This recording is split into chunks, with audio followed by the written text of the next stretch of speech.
My name is Margaret Beal Spencer. I am very pleased to serve as the current chair of the Department of Comparative Human Development, and where I also completed my doctorate in 1976. Now, I have 3 tasks this evening: to introduce our dean, to announce the William E. Henry Memorial Award for the best dissertation, and then to introduce tonight's keynote speaker. However, given the obvious success thus far today, I would prefer first to acknowledge the significant organizing and hard work provided by the third-year doctoral students and their very successful Child Research Conference, which has taken up the majority of the day. They are Lily Yee, please stand up, Amanda Brown, and Keisha Harris, who's in Brazil right now. You are the very best of academic event planners.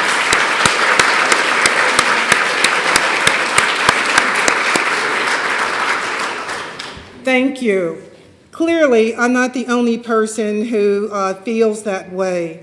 I was approached by a member of my cohort who asked whether or not contributions can still be made in support of our students, given our celebratory occasion. You did that. So thank you again. So yes, you can continue to make contributions in support of our students. Thank you also. Thank you very much. I'd like to also acknowledge the very impressive child research presenters today, as well as the BA paper presenters. So thanks to all of you. Now, in addition, and as we move into this evening's preparation for tomorrow, I'd like to jump ahead and also thank CHD colleagues Rick Schwader and John Lucy for the wonderful start of our 75th anniversary celebration.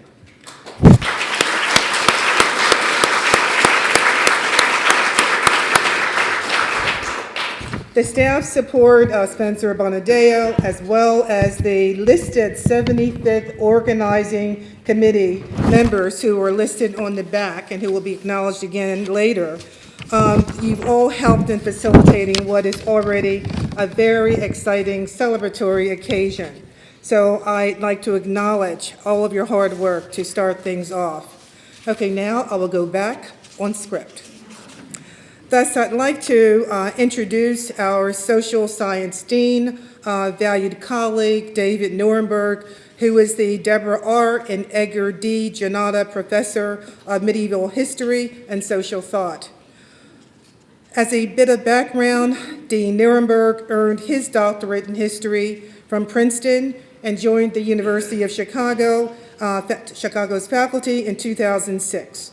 Not surprising, he is a prolific scholar, and particularly given my recent role as chair, I view him as a highly valued colleague. As indicated on the program, Dean Nuremberg will provide a few words of welcome. Dean Nuremberg.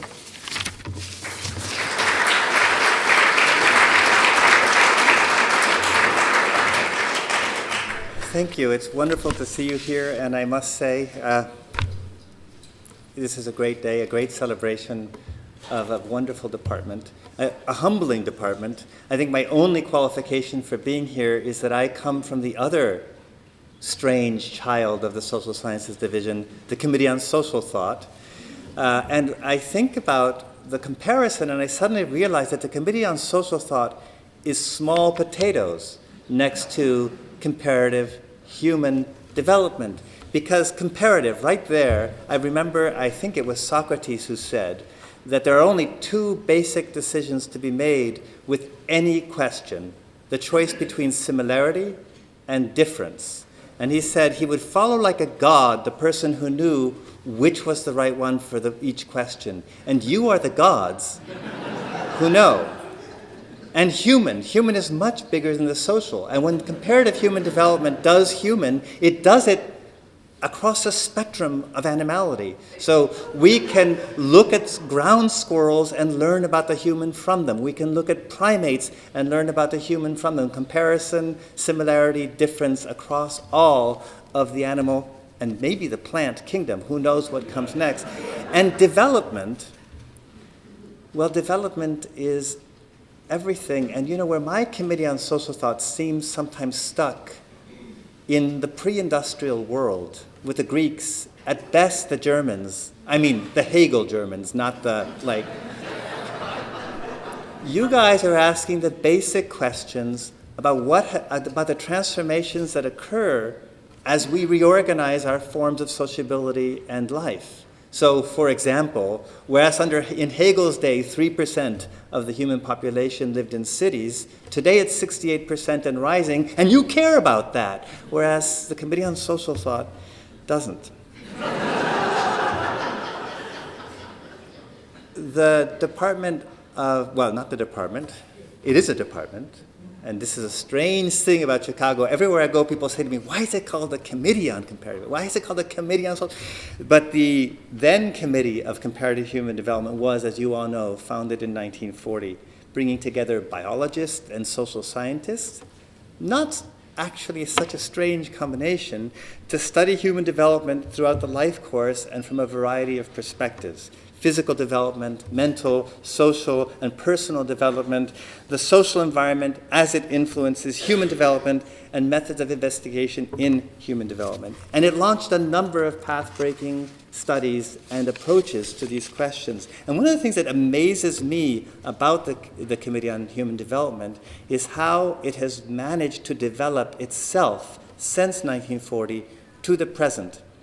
Plutarch tells a story about the ship of the Argonauts that the Athenians had stationed in the harbor as a kind of memorial to their mythic past. And he says that every plank in that ship had been replaced so many times that the philosophers walked around the ship, they were peripatetic philosophers, debating whether it was the same ship or a different one.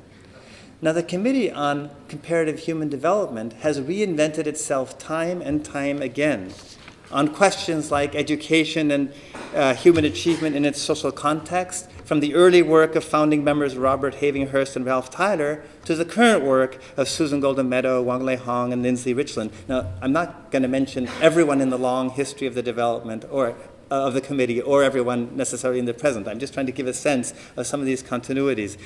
Development through the lifespan, again, from Robert Havinghurst, Bernice Neugarten, Bill Henry, Carl Rogers, and Bert Kohler, a much beloved and longtime member who I knew, to the current research department chair, Margaret Beale Spencer.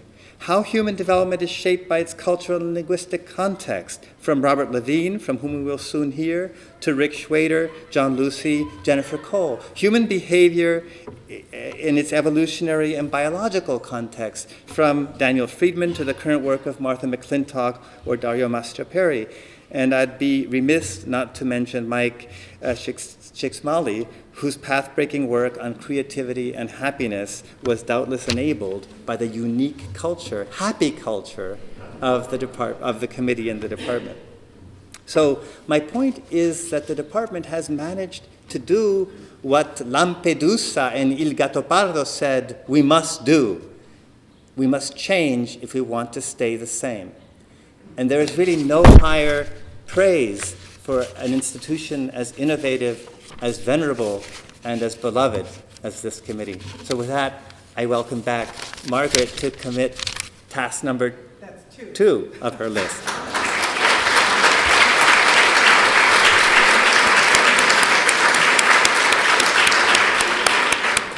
Thank you, David. It's my next task. I am very pleased to announce this year's William E. Henry Dissertation Award. This award is named after William E. Henry, who was a faculty member here. Bill Henry earned his own PhD here in 1944, joined the faculty in 1947, did a lot of very important work, and his later work, in fact, focused on executives and the aging process of executives. So I think it's very appropriate that this year's winner of the award is Dave Kern. Dave Kern is a student of Martha McClintock, and his work on multiple levels Martha describes as absolutely breathtaking. The work is focused, like Bill Henry's work in his later years, on aging. Methodologically and conceptually, his work is important in that methodologically he's developed something that he calls an odor pin, which allows him to move into the field to look at, to examine how across the life course then people respond to olefaction in terms of very different odors. And that's a real breakthrough, according to Martha in particular, and the fact that it's been used most significantly and recently for this dissertation on the aging population really fits with Bill Henry's contribution. We're very, very sorry that both Martha's at the Center of Advanced Study in Behavioral Sciences at Stanford, so she couldn't come back for this, and Dave Kern was unable to attend. Now that notwithstanding, I would appreciate if you would join me in congratulating Dave Kern.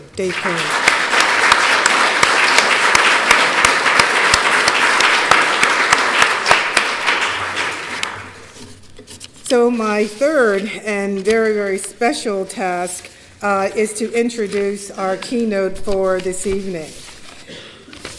Robert Levine finished his BA degree and master's here at U of C, and finished his graduate degree, his doctorate degree at Harvard in 1958. While here at Chicago, he also earned a certificate from the Chicago Institute on Psychoanalysis. And that was not unusual then for people who were part of the committee to also have these relationships with the Institute. So it's always made, from my opinion, Bob, a very special type of anthropologist. So Bob came to U of C as a student in 1949, received his MA and BA degree, and he's been the Roy E. Larson Professor of Education and Human Development at Harvard University between 1976 and 1998 when he became emeritus. Bob was a committee member here, he's Committee on Human Development member here at U of C between 1990 and 1976. Bob has had an incredibly prolific career, having written at least 15 books and monographs. He has one that's coming out soon, so we have to continue to work really hard because Bob is really intimidating. During this period, before becoming emeritus, in fact, he's completed approximately 100 articles and chapters, so he continues to be a very prolific writer. I'm very, very happy for this opportunity because I think I was probably one of a member of the last cohort of students who took Bob as a professor. In fact, my little funny story was that they wanted me to there was a rule that either you had to have, credit for a particular biology course or Bob's course. And Bob was away at Harvard on leave. And so I was anxious to have my proposal hearing. So I had to get special permission to wait on Bob to in essence, wait on that course after I'd had my trial research because I wanted to start collecting data. And I was so happy that I was able to do that because that course continues to have an incredibly significant impact on my program of scholarship because for his class, I became introduced to and began studying marginalized populations. In this case, was in Japan. And this experience of individuals who are different in some way and their experiences interacting with cultural context, really makes a difference for their entire life course. And having that course with you, Bob, has certainly impacted mine. So thank you, Dr. Bob Levine.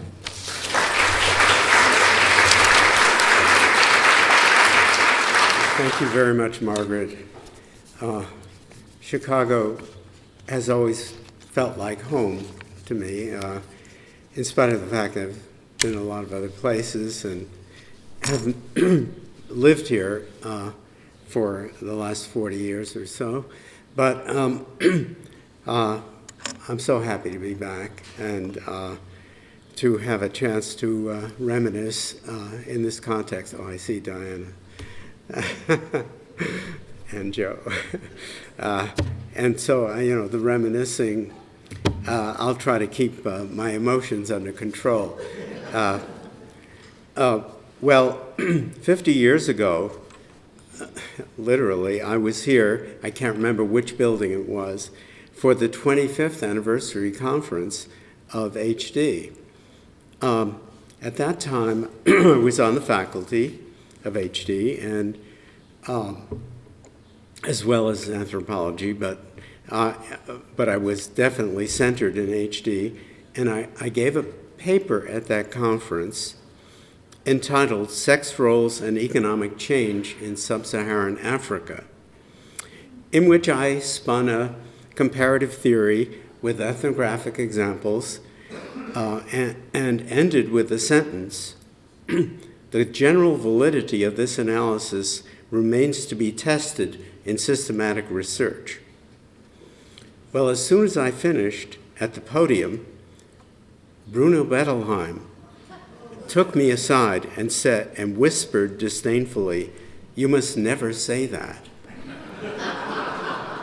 He considered me a pathetic wimp who conceded in advance that my findings might not be right.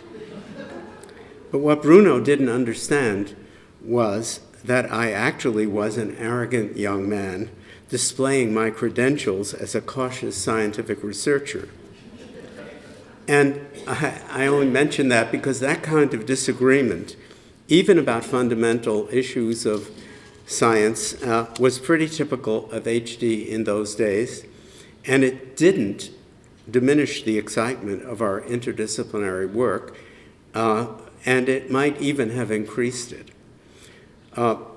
The Committee on Human Development, you've heard a little bit about this, but I want to review this history, was one of several interdisciplinary committees, perhaps the first. In that history we've looked at, it says this was the first interdisciplinary committee at the University of Chicago, established during the days when Robert Maynard Hutchins ran this university. And the others included the Committee on Social Thought, which you just heard about from Dean Nierenberg, and the Committee on Ideas and Methods, which was interesting, and the Committee on Mathematical Biology, which, believe it or not, I had some friends in that committee. This was explicit institutional recognition that academic disciplines had not been set in concrete back in 1890 or 1900 or any other time, but ought to change as scientific thought and research progressed. Once again, just as Dean Nierenberg said, the University of Chicago was a leader in fostering interdisciplinarity, and HD was the leader in wedding psychology with the social sciences. The interdisciplinary committees, all of them, reflected the interests and inclinations of their founders. In the case of HD, the founders in 1940 were Bob Havikhurst, Ralph Tyler, and William Lloyd Warner, three larger-than-life individuals. I mean by that they were either social science virtuosi like Warner or visionary movers and shakers from the Rockefeller Foundation like Tyler and Havikhurst. Warner had begun as a social anthropologist of Australian Aborigines, writing a book about Merngen kinship, and then became, I was about to say somehow or other, but I know how, but he did become the foremost sociologist of social class in America and published all those many books, which were known originally as the Yankee Study Series, the Yankee City Series, which was, strangely enough, Newburyport, Massachusetts. What a choice that was. But anyway, and then he worked in Illinois, too. He did a study of Quincy, which was also very well received. Warner was just an amazing polymath within the social sciences. Tyler, after his time in HD, was then Dean of the Social Sciences Division here, and then became the founding director of the Center for Advanced Study in the Behavioral Sciences at Stanford. When I joined the Committee on Human Development in 1960, Havikhurst was the only one of the founders still here. Now, 20 years is a long time in an academic institution. And I simply can't tell you what it was like in HD in those first 2 decades, that is from 1940 to 1960. But by 1960, when I came, a second generation, Bernice Newgarten, Bill Henry, Bob Hess, and Don Fisk, was taking over from the founders. Bob Hess had just become chairman, and others who I believe had been active in HD before, like Allison Davis and Jack Getzels, seemed to have moved into the Department of Education where they had joint appointments. Mind you, reconstructing the history of this committee, you're faced with the fact that so many people had joint appointments in other departments, especially psychology, but also in my case anthropology, and in other cases especially education, and then also psychology and anthropology and others. This second generation had taken over, that included Don Fisk, was taking over from the founders. And when Bob Hess became chairman, and I mentioned that Allison and Jack Getzels had moved into the Department of Education, but where I think, that was their home at the time. In any event, both HD and education were in Judd Hall until 1970. And so, when we moved to that old weather station on Woodlawn Avenue, which I guess quite a few of you remember, because it wasn't so recent that CHD moved out of there. It wasn't such a long time ago. In fact, when I was here in 2008, it was still in the weather station, which was, I think, originally built as a fraternity house. But it was a weather station. When we moved in there in 1970, it was full of old equipment for measuring rainfall. It was the U.S. Meteorological Survey or something. Anyway, let me say a few things about Bob Havikhurst, because he was the only founder I really knew well. And did I know him well? I'm not sure. But Bob Havikhurst was a tall, quiet man with rimless eyeglasses and a mustache who had enormous influence in the world of foundations, universities, and government. And he used his influence for progressive causes and to build the kind of social research he believed was required for social progress. By progressive causes, I mean racial equality, the welfare of minorities, including Native Americans, and care of the elderly.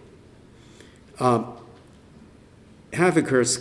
conceptualized, I'm not going to say for the first time, but he's definitely conceptualized a psychology of the lifespan with gerontology as a major component.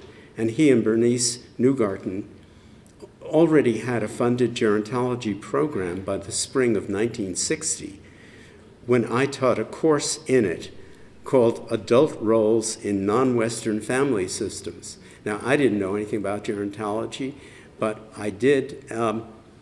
But I did know about how, as an anthropologist, how adults live in other human societies, And I put together a course about that, so that, and I taught it to all the students who were actually training to become gerontologists, and that included Shelley Tobin. So that was my first teaching. I was still at Northwestern then, in the anthropology and political science departments, but I'd been recruited to HD by Bob Hess, who saw my work on comparative political socialization as relevant to his collaboration with the political theorist David Easton. And that research still has its, that collaboration that Bob had with David Easton is still present here in the work, and has been for a long time in the work of Judy Torney, who is here, and has kept that research going through many years at the University of Maryland. So the younger generation in HD, Neugarten, Hess, and Henry, collaborated closely with each other, even though they didn't have the same research interests, which was an interesting thing. Each member of the HD faculty, I want to emphasize this, was expected to represent and further to define a different, often new field of research. The fields of study overlapped, but they were not identical. And by the way, since Lloyd Warner had just left human development, I didn't get to meet him until years later, Hess was able, in talking with the dean, to frame my appointment as a partial replacement for the great man. But I was actually an unknown 28-year-old guy who, and Lord Warner was actually one of the most best-known sociologists in America at the time. Havikhurst, as I said, with Bernice Neugarten and Bill Henry, created the field of social gerontology, and Bob Hess created the field of political socialization. And collaborate.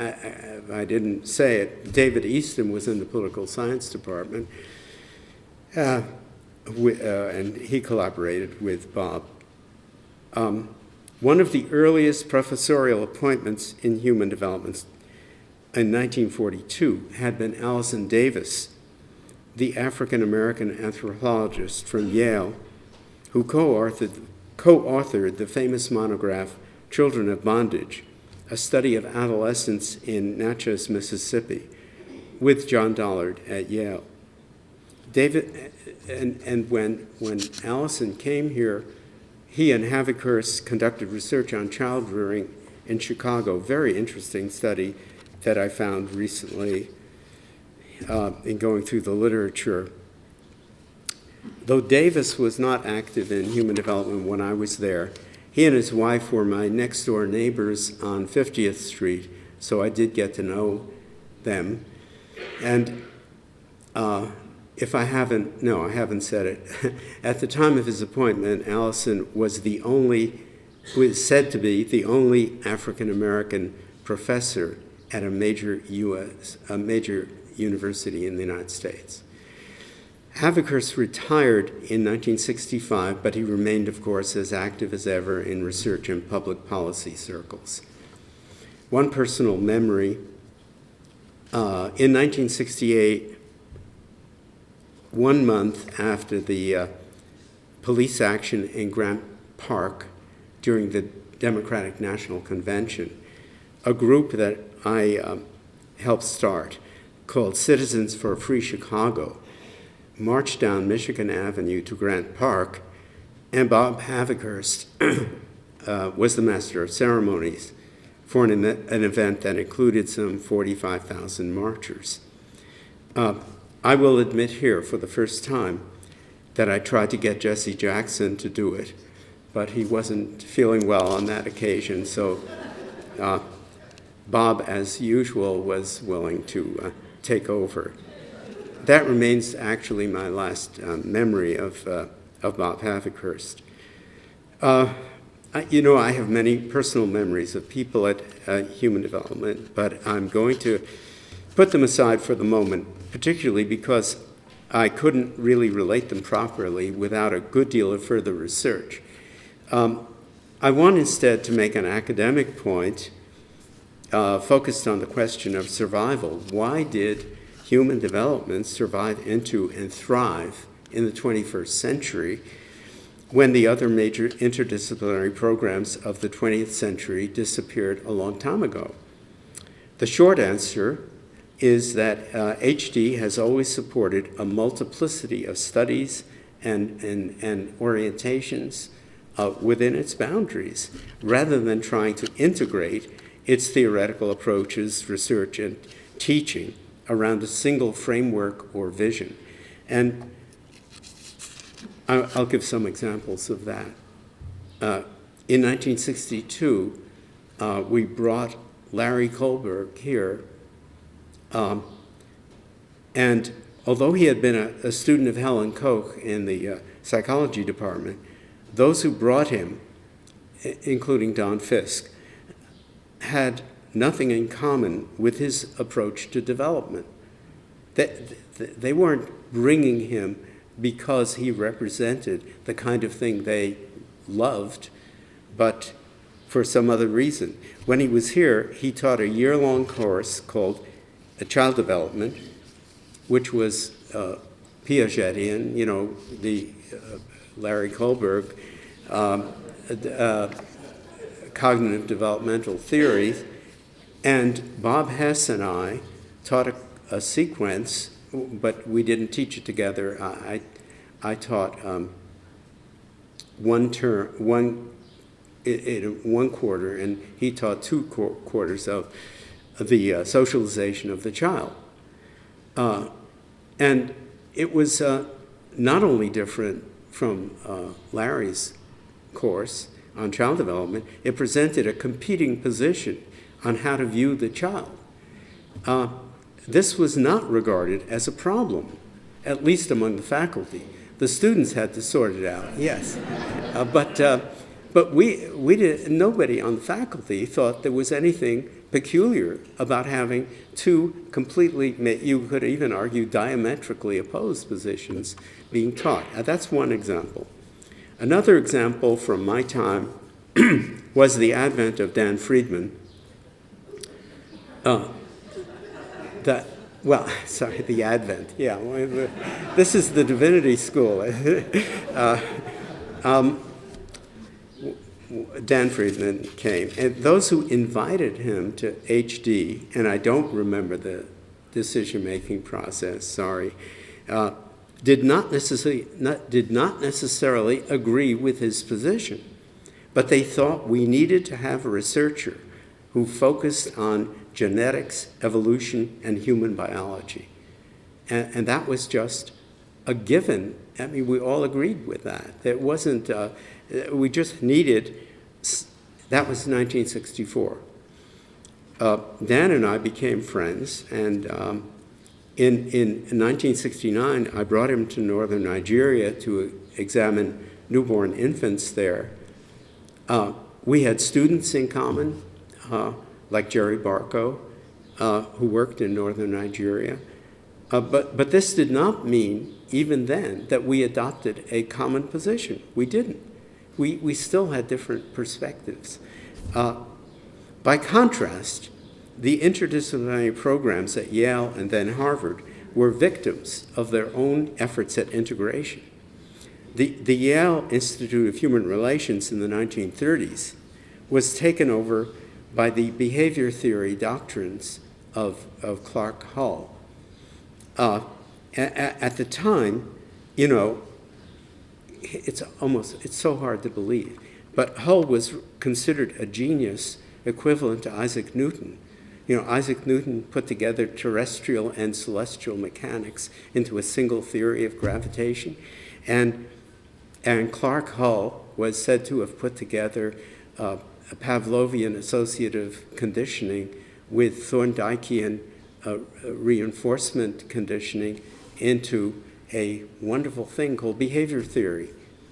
I won't go into all the details on that, but all I can say is that 15-year period in which behaviorism dominated psychology, not just at Yale, but in this country, is now seen as an embarrassing episode in the history of psychology. So, you know, but at Yale, there was this notion that we have to all integrate under the behavior theory mandate. And of course, you know, remember that left out things like the mind. The cognition did not exist. I'm getting into it, but anyway, and all the laws of learning not only could be, but had been developed by Clark Hull using albino rats under 22 hours of food deprivation.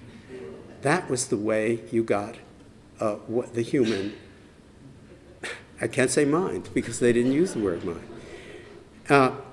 And that, I think, you know, it was amazing that so many bright people participated in that, but it happened. At Harvard, just after World War II, Talcott Parsons, working with Henry, getting a big grant, and working with Henry Murray, Gordon Allport, and Clyde Clockone, created a conglomerate Department of Social Relations by uniting parts of the psychology and anthropology departments with all of sociology, and publishing a volume called Toward a General Theory of Action. Had a bright yellow cover on it. That was supposed to be the common manifesto for the Department of Social Relations, despite doubts about its comprehensibility. There were rumors that it had been translated from the German, and it was a bad translation. When the sociologists pulled out of the department to form a separate one in 1970, the psychologists and anthropologists returned to their departments at Harvard, and the experiment was over after 14 years. For further information on the demise of the Social Relations Department, you can consult Norman Bradburn or Rick Schwader. We were all there. We were trained in it. And Dick Tao. Thank you. Others. Yeah, but I will only say this. It was not an embarrassing episode. It was, and I'm glad I was trained there. But, you know, but in retrospect, it was too large and cumbersome to last, you know, beyond a certain period. And so it disappeared pretty much without a trace. And not just in there was a Herb Kelman insisted on having calling the psych that he wouldn't go back into the psych department unless it was called Psychology and Social Relations. So there was a period where there was a pseudo social relations department, but it was actually just psychology, and Herb Kelman was happy. No, he wasn't happy. But meanwhile, HD did last, and its transformation into comparative human development seems not only the right move, but one that was anticipated from the very beginning, as the various histories of it show. And it's even in its prehistory back to 1930. And that spirit of pluralism, openness, and mutual tolerance seems to have persisted with only a few ruptures. For me, the best examples of that spirit come from the freedom I had in working with students more than 40 years ago, and the freedom they had in choosing research topics to work on within the psychosocial sciences. Of course, we've spent the day hearing these papers, which are proof of that. When I first joined the faculty, I was assigned a doctoral advisee with a name I found difficult to pronounce. That was Mihai Csikszentmihalyi. He was an Italian journalist of Hungarian background, and he was interested in studying artistic creativity, he told me. Well, I knew nothing about artistic creativity. That wasn't my thing. But Jack Getzels guided him to studying the students at the Art Institute for his dissertation, and it was a convincing exploration of a new subject. Of course, this was only the first of such innovative explorations in Mike's career. I'm calling him Mike now. Bernice Newgarden said, well, let's just call him Mike C., so we don't have to get involved in mispronouncing his name. But anyway, that was only the first thing. I mean, he's, and I'm sorry he's not here, but here I'm using him to call attention to the freedom HD accorded a student to pursue untrodden paths.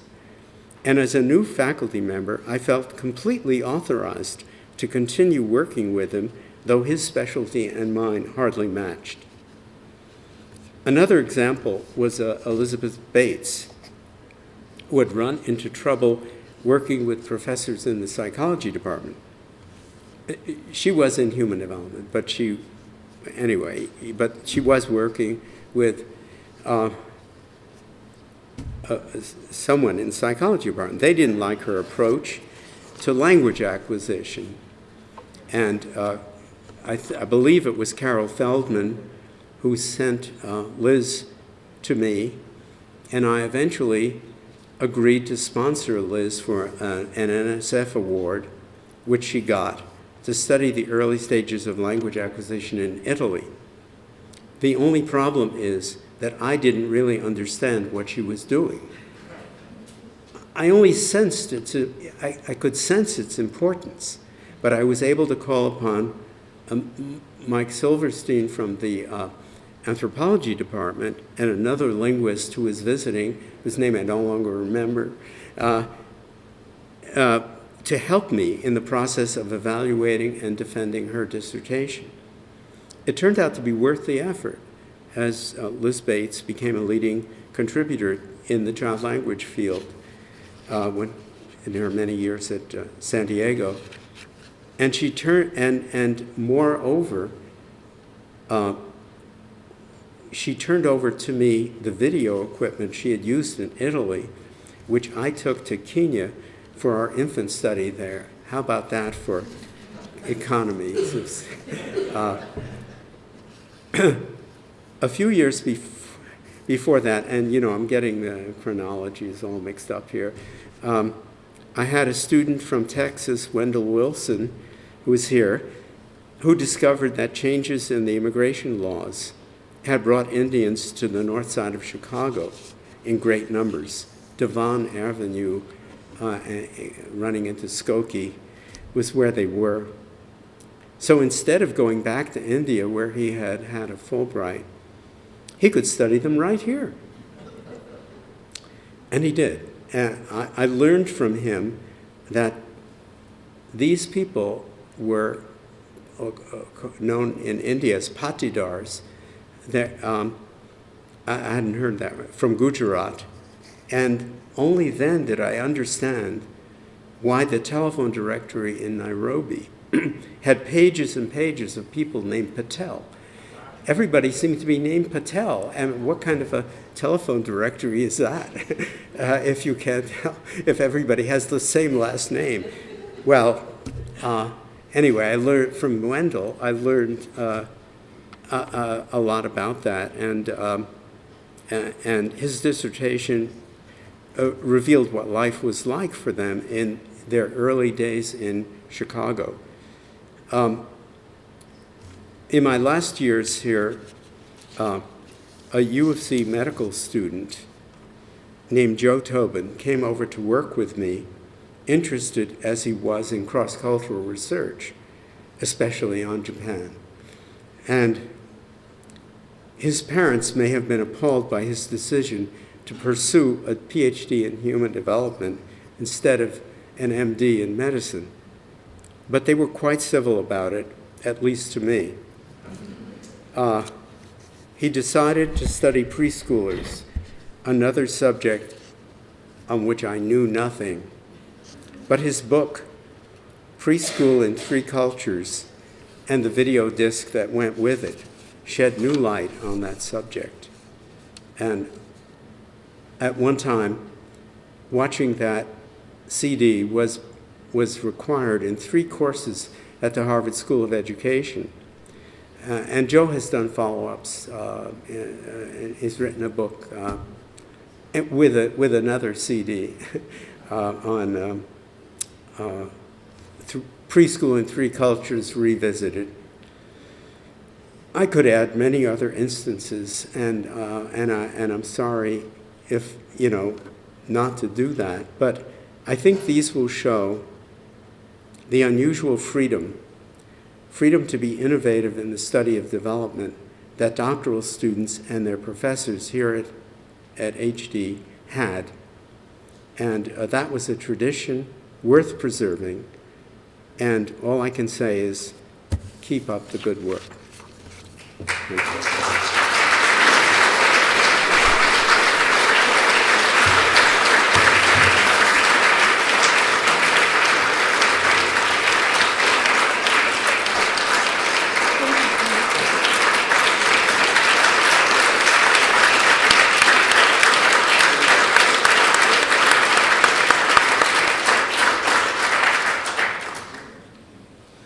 I think we have, first of all. Oh, wonderful, thank you. First of all, your presentation was wonderful, Bob, and I'd like for us to thank you again. Brought back a lot of memories.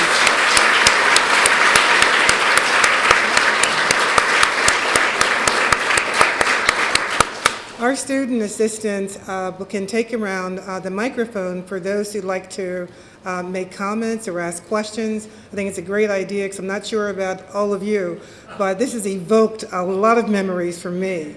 But I'm going to let others make comments or ask questions first. Carly, you're going to do, who's doing the, thank you, Carly.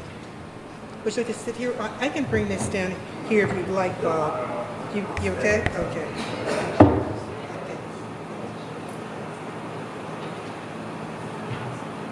Of course.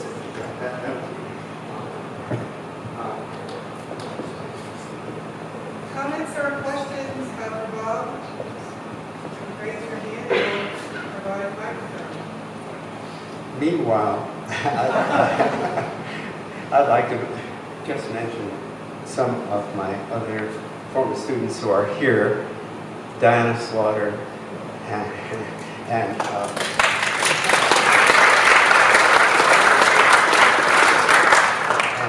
Joe Conson and Lauren Langman. It's really an amazing moment for me to see all these people. And there's Bambi Chapin, who was a postdoc here much more recently, doesn't go back that far. Linda Fitzgerald was a student. I mean, anyway. But I hope it's raised some questions. By the way, talking to Dick Town earlier today, I learned a lot of things he knew that I didn't know about things like the appointment of Rich Wade, so, which I thought I knew. Anyway, but Dick has been here for such a long time and overlapping time. Because, of course, I knew him when he was here. Questions, please. Yeah, Judy. Thank you very much for a wonderful set of memories and bringing it all together in the way that you did. When I was a student here and I got my PhD in 1965, I remember a lot of, I guess they weren't required, but I ended up in a lot of sociology courses. And I've always thought that that was one of the things, one of the interdisciplinary, in the sociology, one of the interdisciplinary strands that was really important. And I wanted to say something about that because I remember people like Joan Moore, Yes. Yes. who taught a course and it was very clear this was not a social psychology course, this was a sociology course, and what that meant. Joan Moore was a student of Lloyd Warner. Yeah, I think, yes, that's true. I knew her. Mhm, yeah. I mean, I think when she was doing her dissertation and teaching in, I think the University of Wisconsin in Milwaukee, and she used to come down. And so I just wanted to say that was a piece of it. And I also wanted to perhaps throw a little cold water on the wonders of the collaboration between Dave Eastman and Bob Hess. Actually, the data, we collected the data. We did one of the first mixed method studies. In other words, we interviewed kids before we wrote surveys about political socialization. And the two authors, the two holders of the grant, could not agree on the interpretation of the information. So 2 books were written. And as a matter of fact, Which one sold better? Which one sold better? I think ours did, actually. But in any case, ours was published first. And so we had no particular reason to refer to theirs, to Eastman and Dennis in our book, because it didn't exist yet. But Eastman and Dennis were totally silent on the issue of there having been another book from the same data. And there are some people who could read both books and think, gee, these were very similar studies, weren't they? How come they aren't, referring to each other? And I've gotten quite interested in what happens in various areas at the moment. I'm working on a kind of a history of the political socialization work, having done now a couple of large international studies as well, and how little theory there is in that field. And that's one of the things that I think you couldn't write a book here without having some sort of attempt, at least, to develop a theory that went along with it. Just saying, these are the data, now you make sense of them, was never enough. And having the combination of, again, sociology and psychology and anthropology and cultural concerns was really something that was extremely important. Yeah, if I implied that that HD or the Social Sciences Division here were free of combat, forget it.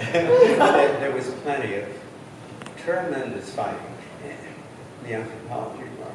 I mean, we could, it was everywhere, and yet HD did have a kind of a capacity to had a spirit of tolerance. That I can only call it tolerance, of mutual tolerance, that people did not try to just simply seal themselves off. Now that, of course, that's not a good, the Hess and Easton study, which I was putting forward, is not a good example. Well, it's a good example of something, but maybe not totally without wrinkles. Right.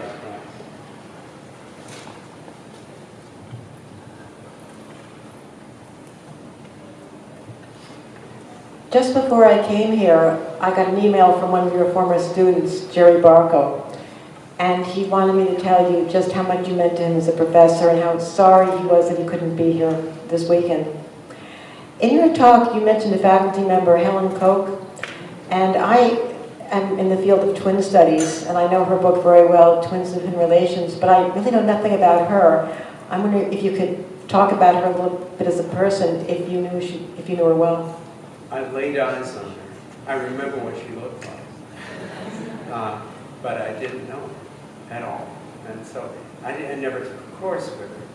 I mean, some people like Bruno Bettel, an actor, took a course with when I was a master's student.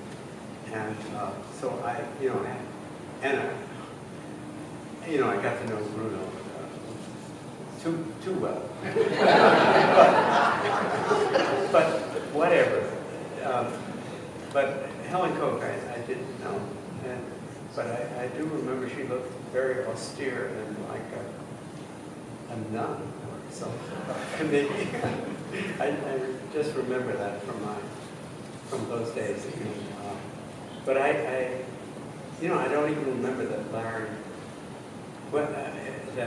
Larry Colbert, when he was here, he and his wife, Lucille, gave wonderful parties. And in spite of the fact that I was doing socialization and he was doing Piaget, that he invited everybody to those parties. But I never remember seeing Helen Koch. Maybe she wasn't so long. Let me say something about Helen Koch. It was one of the old.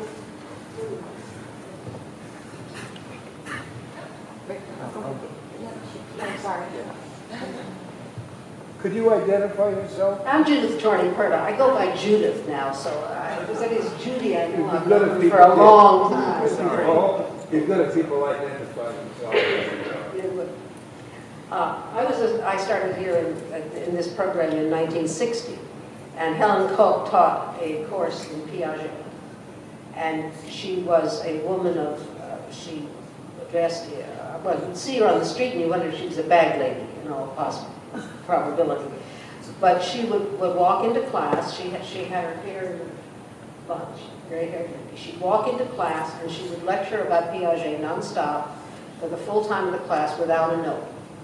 Not one note, not one. And so also no attempt to involve students in this at all. I mean, you just took your...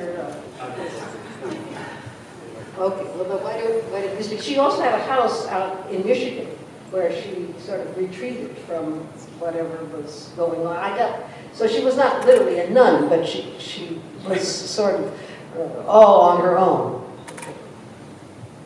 I'm David Orlinsky, and I had Helen Koch as one of my professors when I was a student in the psychology department here.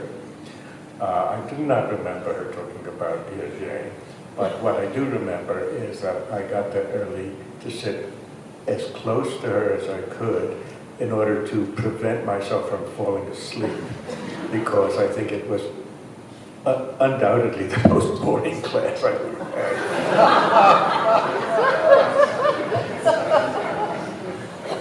Hi, I'm Rick Schwader, and Bob, thank you. I think I could have sat here all night long listening to you narrate these memories and observations. I had two related questions, I think. HD went for a long time without the capacity to initiate appointments. Yes. And so most of the appointments were joint appointments. And one of the things that many units like that experience is a lack of central identification with a place like an interdisciplinary unit. That is, if they're sociologists in HD, they still somehow feel like the sociology department's their main home, or wherever, whichever discipline. Yet I think HD managed to create a sense of itself as a place that you might identify with as a primary identity. And I'm wondering if that's true, what your perception was of the all these faculty with joint appointments. What made them keep faith or loyalty to this unit? The other related question is, if I'm correct, I may be wrong about this, but I believe there were exceptions to that joint appointment pattern. And I've been told that Bernice Newgarten, for one, was fully appointed in HD. Yes. Dan Friedman, number 2, was fully appointed in HD. And when I came here, I was appointed by HD. I take it because Bob Adams, then dean, just thought it would be a good thing to do, and they counted the college as my joint appointment. So I'm both curious about the ethos of all these jointly appointed faculty with respect to HD. I know David Reisman later wrote about his affiliation with HD as very important for him, but he was only in the college, and that was his graduate appointment. And how did Bernice and Dan manage to get appointed that way without it being joint? I'd be a liar if I told you I knew the ins and outs of that. I didn't. Don't forget, Bernice and Bill were already were senior members of the committee when I joined it in 1960. I always had the feeling that something happened before I got there, and it wasn't just Lloyd Warner resigning to go to Michigan State and do other various things. It was a whole bunch of things that I don't know what it was, because I believe that, as I said, that Allison Davis and Jack Etzells, who had been important in HD, pulled out and went back to education. I mean, let's remember, they couldn't have been, in my view, a committee on human development if there hadn't been a great Department of Education, which is, it's an absolute shame that this university abolished its Department of Education, started by John Dewey, and was leading Department of Education for such a long time. But, and I know all the ins and outs about why they abolished it,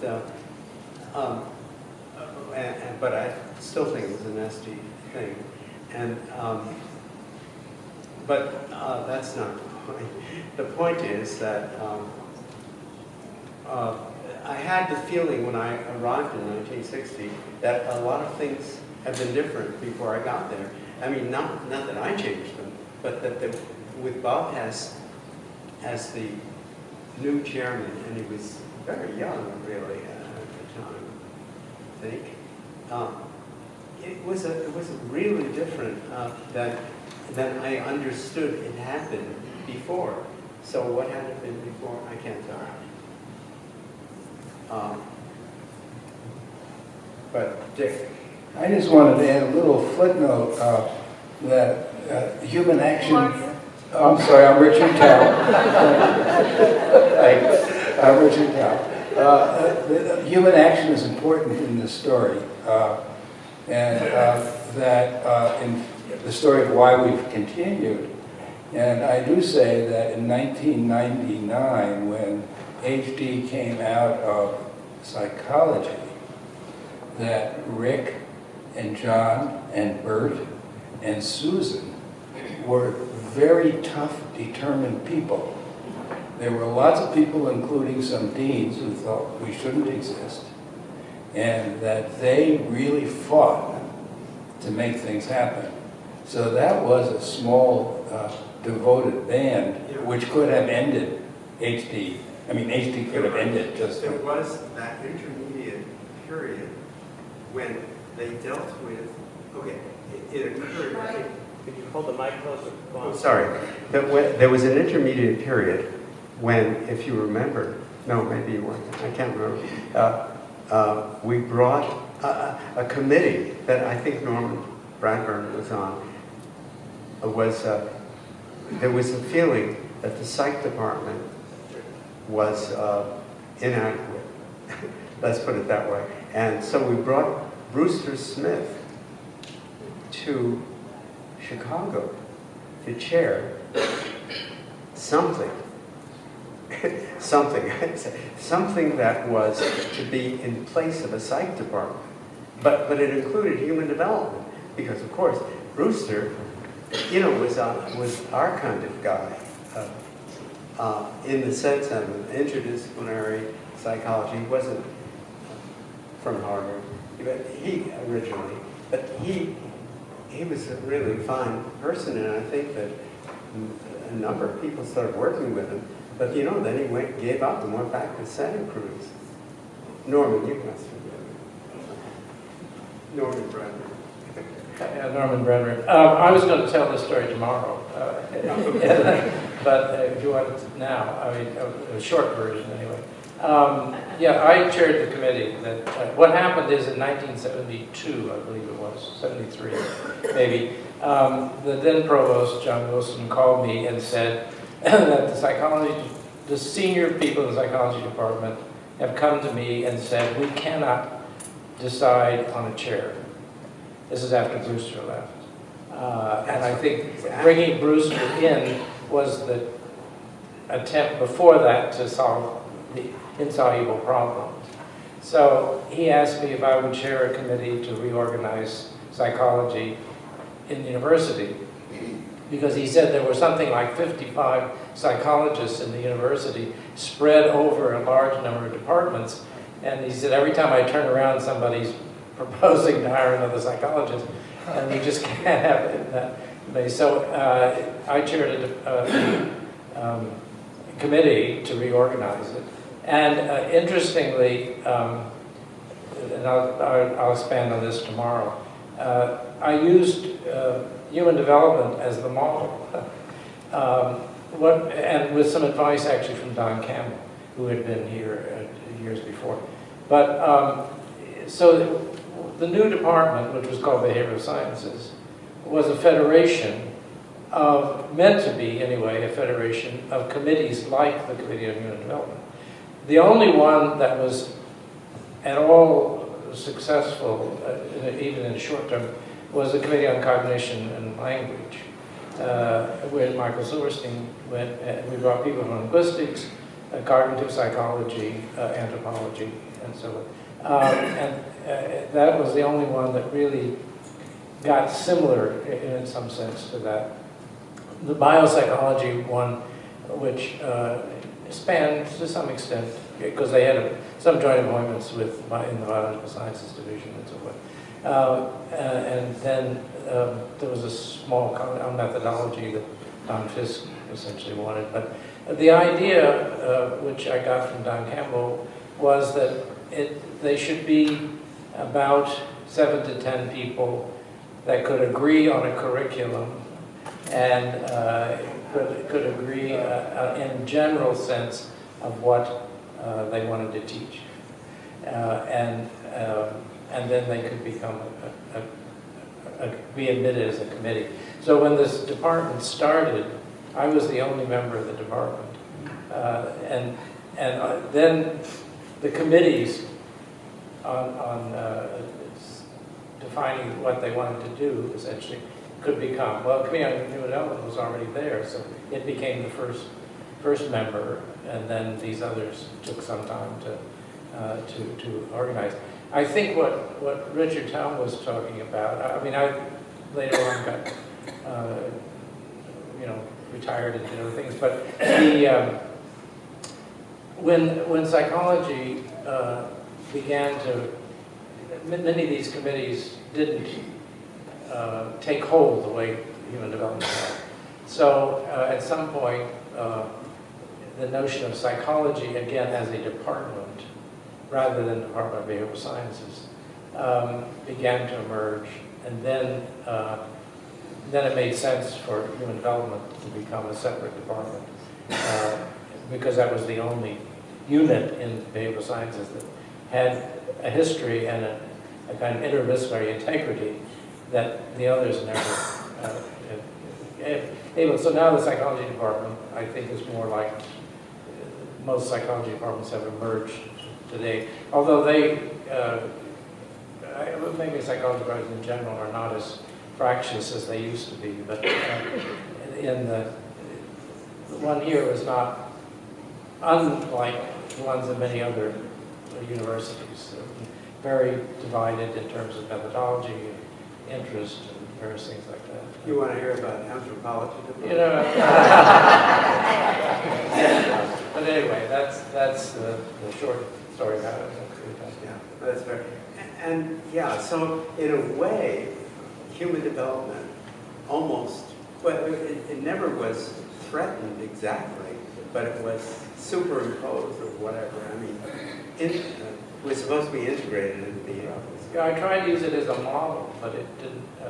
It's sui generis. It's marvelous that it has continued. And it's just it's gotten stronger as it's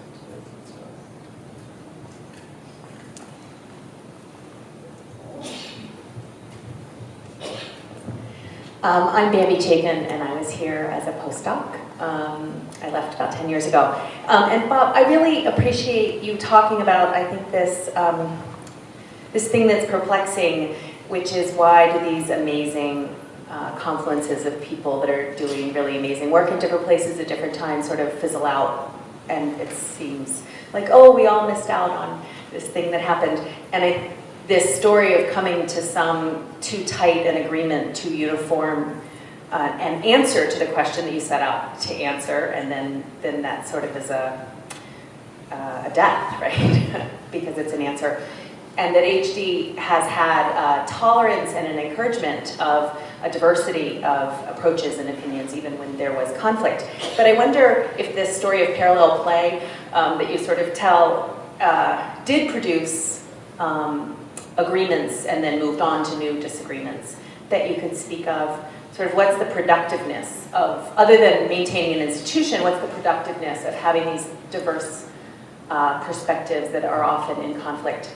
And I sort of was thinking about that and have a hunch that part of that is that it gives the graduate students, it gives the students, the postdocs, the undergraduates, all of us a lot to chew on. And so there's many, many answers that keep coming out and generating. But I wondered if you might reflect on that a little.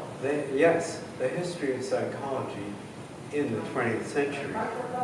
Sorry, the history of psychology in the 20th century, I cut that out of my talk, shows that a great deal of pseudoscience was being presented as science. The psychologists were so enormously concerned to adopt science, and they went in the wrong direction. Instead of going to Darwin, they went to Pasteur, you might say. And that was a big mistake. So they didn't see themselves as a natural history. They wanted to be white-coated scientists who were generating from their labs the laws of learning, if it's all, or the laws of cognition. And there's been so much wrong that has been done under the name psychology in that period, namely most of the 20th century. And so I'm going to write something about that one of these days, and I'll publish it in Ethos. No,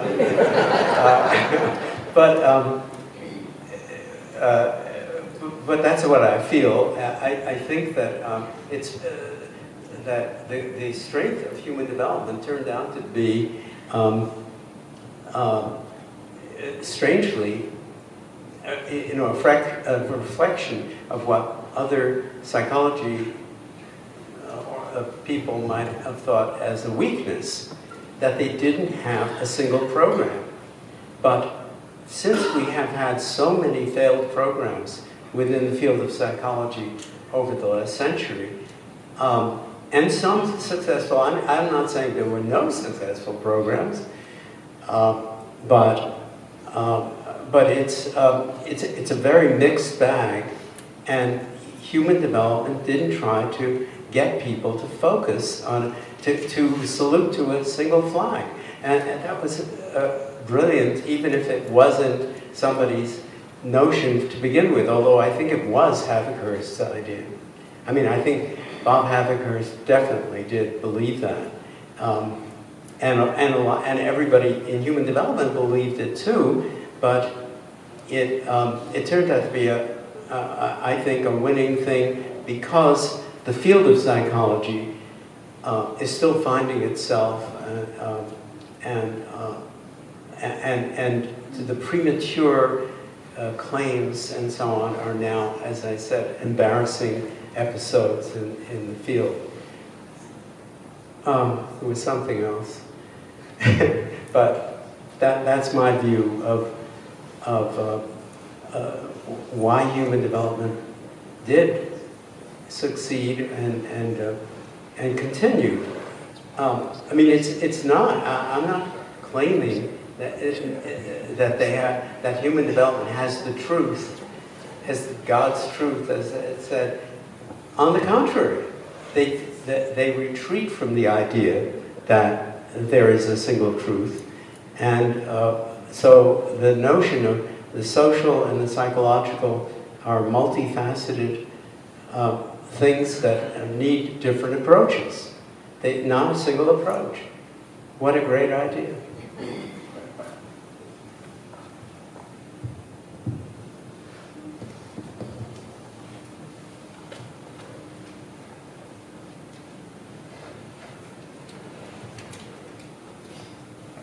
I'm Carol Weisfeld. I got my PhD in 1980 from Human Development, and I have found so much of what you're saying to be really helpful in thinking through what my experience meant.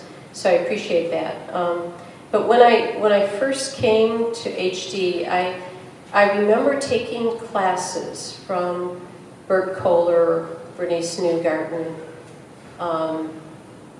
Mike Csikszentmihalyi, Dan Friedman, Susan Stodolsky, and thinking, what in the world does each of these disciplines have to do with any of the others?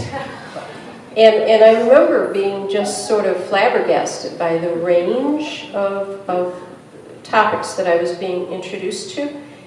But over the 2 or 3 year period of taking classes, it started to make sense to me. And each of them would send me to take classes from other people that they thought would be helpful. So Dan Friedman sent me to Eckhard Hess and Stuart Altman and Ken Kay. And it even made more sense after that. And I'm beginning to wonder if the genius of HD might have been to find people, brilliant people, and put them together and see what would happen. And I would love to get your comment on that. Well, that's what I was sort of, I was getting at that, something like that, when I said that the expectation was that everybody, each faculty member, even assistant professors, would define a new field of study. And that, from the viewpoint of many other disciplines, that sounds like a recipe for disaster.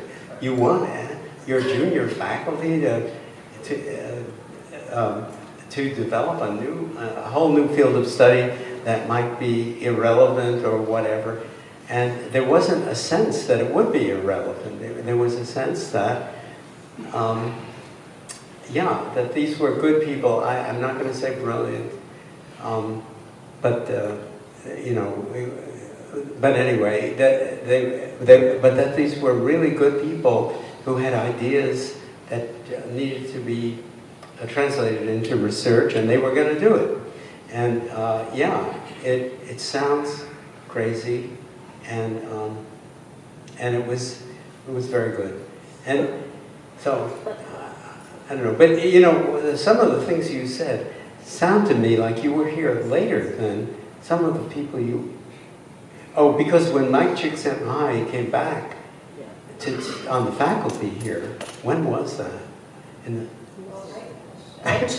I think we all took classes from him in the mid-70s, or, yes. Yeah.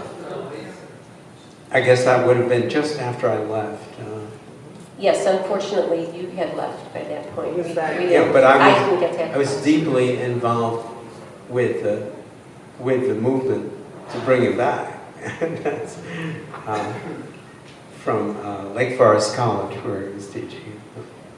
Yeah, but anyway, yeah, that's very interesting what you said, and I do think that yeah, it was a risk-taking kind of operation, and maybe it remains that way. I think it does, and isn't it wonderful that there's some place where that can be done? I'm Jay Magazine, and I was here. I graduated the same year that you did, Carol. And I think as a student, thinking of all these, you know, as a student, I didn't pay attention to some of the things you talked about.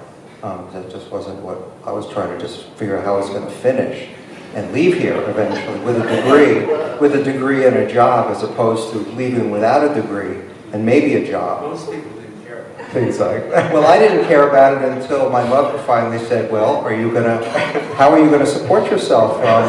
There was a time when that just had to happen. But as a student, the vast differences, I ventured off into doing work with psychiatry and geography, which were really different, and I still know some of the people that I worked with. But my challenge out of all that was to make sense of it and come away with something that I could really define as what I was leaving with, which was very different from anything anyone here was doing. So that was part of the beauty of being here and leaving and being able to continue to make sense of novelty and things that really may not have related to one another directly by the people who were actually proponents of those areas. But I was in a position to make sense of that for myself. And that's continued throughout my career to do that. So it's really been a very rewarding experience as I reflect back on it many times. Mm-hmm. It's interesting. I'm Jerry Sarche. I was here right after World War II for about 8 years. I just want to mention, we talk about conflicting ideas, and human development, I feel, has not been like a debating society with conflicting ideas. It's been more characterized by diversity, and that it seems to me that the human condition, the human being, is so complex, has so many different aspects just as an individual, and then you move to the family, and then you move to a community, and to a culture, and to the planet. And my gosh, there are new things every day, so you can't, it's silly to spend time debating whether my position is better than yours. There's so much new to discover every day. And in the student research things, I'm learning new things today from the students that are coming along. So it's really what's the new thing to discover in human development, not who's going to argue as to who's got the best theory for today.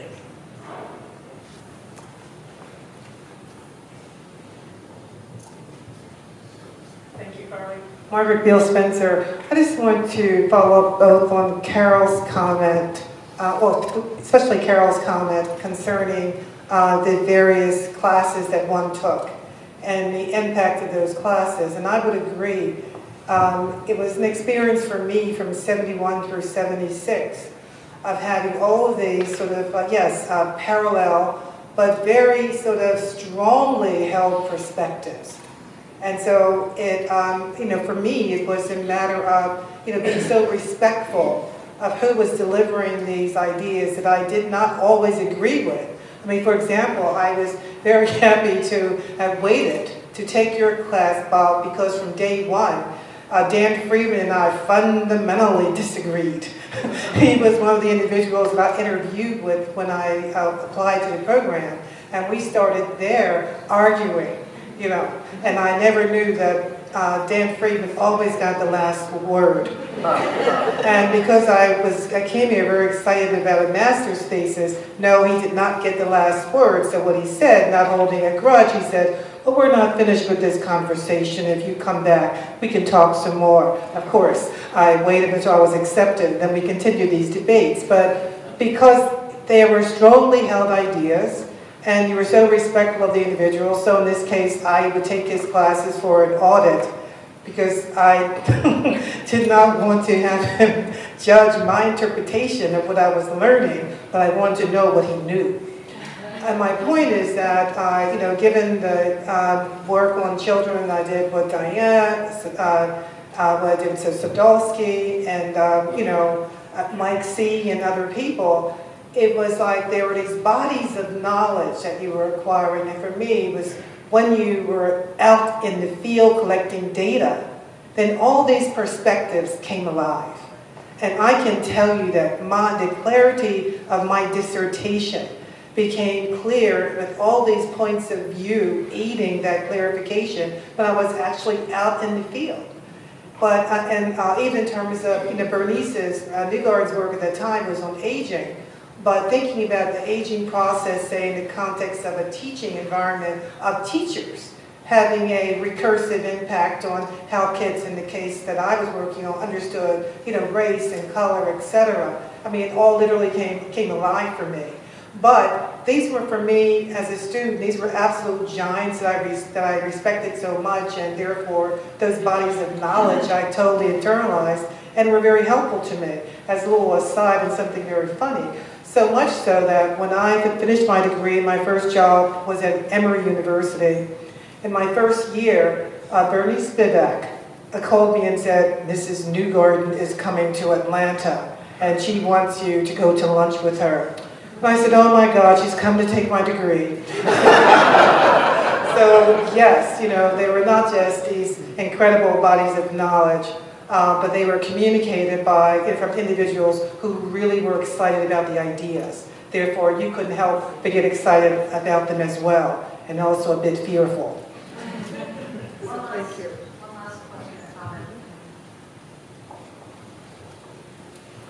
I want to say one of the things, I was here from 61 to 69. I'm Margaret Pike. And so that was when human development was pretty new. And I knew it was just exactly what I wanted, because I studied sociology as an undergraduate and thought it was so narrow it left out the individual. And I went to psychology, I thought they were worse. They left out the social structure. So I thought, aha. But then I loved it all the way through. But the problem was when you get on the market, then I ended up in psychology because I found a job. So I became a psychologist instead of a sociologist. But the fact is, no matter where we've gone, I think I would have had to slice off various components. And when I got to the psychology program, I looked at their exams, and I thought, oh my God, I don't know half this stuff. I'm supposed to evaluate them on this, and then I looked at I was teaching human development, and I said, yeah, but where's all the line stuff? Because I loved your courses. And that was like, where's all this stuff, this other's perspectives that, what kind of a family structure are they talking about? I mean, there's all these other ones that shape up your behavior. So I really loved it all, but it took me, I felt all the time I was going through, I was throwing stuff into my soup pot. And then by the time I graduated, it began to turn into some kind of stew, and I could actually, it was tasty, but each individual vegetable wasn't all there was. So thank you for rounding it out. I just remembered something. in relation to what Margaret said about my participation in the Chicago Institute for Psychoanalysis, yes, I spent most of the 1960s being trained in psychoanalysis. I had a grant from NIMH and everything that allowed me to do that. But HD, by the way, the University of Chicago didn't paid my salary only 2 of the 16 years I was here. It was mostly paid for by NIMH. I had a Research Scientist Award from NIMH, which was negotiated by Bob Hess. But anyway, so I was able to have, I had the time to spend, or waste, you might say, in psychoanalytic training. I had a training analysis with the director of the Institute, who I had to see 5 days a week for 6.25 years during that. I mean, in spite of that, I still went to Africa a lot. But anyway, and then after 2 years, I was allowed into courses. Now, and the reason I mention this is, if you want to know what orthodoxy was like, you had to go to the Chicago Institute for Psychoanalysis at that time. So, there was none of the spirit of human development that everybody has been talking about here at all. And by the way, Ernie Haggard, a psychologist, has mentioned he had been part of human development earlier on. He was a PhD psychologist, not an MD, but he was the first person to be trained in the research program of the Chicago Institute for Psychoanalysis. He was a neighbor of mine, and we had talks about it. But there were hardly any people who knew what research was at the Chicago Institute. All they knew is they had the truth about human behavior, and they wouldn't call it behavior. The truth of human development, and certainly. So even though I was admitted to the Institute, and for years was the only anthropologist there, later Jim Bohan became one, and later than that, my student, Wode Cracky, my student in the anthropology one, Wode Cracky was there. But in my day, I was the only one for a long time, and I would go to Africa and collect interesting data, and then I would come back and present, and they said, "Oh, you must present, your data at the Wednesday afternoon meetings of the Institute faculty."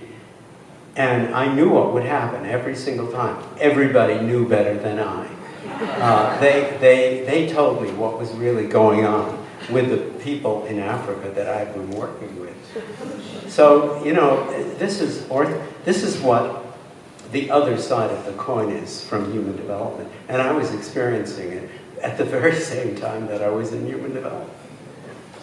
Well, the party has begun in a most wonderful way. Thank you, Bob. Thank you, David, for launching us this way.